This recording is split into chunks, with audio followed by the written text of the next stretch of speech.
निंदा आलोचना ना करे ना सुने, क्योंकि जो संसार में पाप कर्म हम नहीं कर रहे हैं उससे भी भयानक कर्म हमारा बन जाता है किसी की निंदा करने से।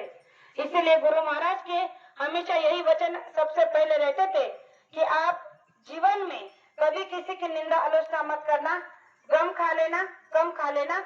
आज हम सब गम भी खा लेते हैं, कम भी खा लेते हैं, लेकिन कभी किसी की निंदा करे बगैर नहीं रहते हैं। तो गुरु महाराज ने कहा कि ये सबसे बुरे कर्म है जो आपके सर पर लाद रहे हैं अंबार के अंबार बनकर, और इन्हें उतारने की क्षमता न आप में है न संसार में किसी और के पास में है। ये केवल और केवल संत महात्माओं के पास में है। इसीलिए तो बाबा जय गुरुदेव जी महाराज ने हमें ये सत्संग का माध्यम दिया है कि आप सत्संग में जाओ, जहाँ कहीं भी आपको सत्संग का मौका मिले आपको दौड़कर वहाँ चले जाना चाहिए, क्योंकि आपको सत्संग के सिवा और कोई ऐसा स्थान नहीं मिलेगा जहाँ पर आपको सत्य की राह पर चलने की सबक सिखाया जाएगा। तो प्रेमियों, हमारा आपका परम सौभाग्य है कि गुरु महाराज ने हमें इन छोटी छोटी बातों के माध्यम से बहुत बड़े जीवन की एक सीख दी है।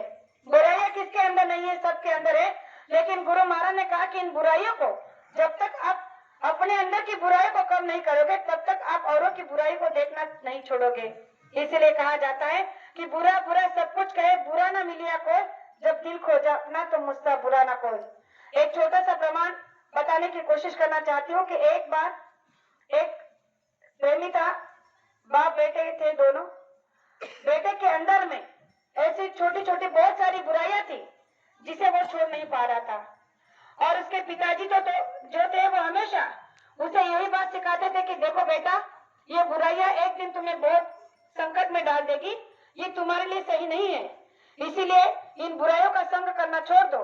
जो भी तुम्हारे अंदर में बुराई है उन्हें छोड़ दो, इससे तुम संकट में एक दिन अवश्य आ जाओगे, और एक दिन ये बुराइयां ऐसा इतना बड़ा पहाड़ बन जाएगा कि तुम चाहकर भी इससे दूर नहीं हो सकोगे और तुम्हारा जीवन बर्बाद हो जाएगा। तो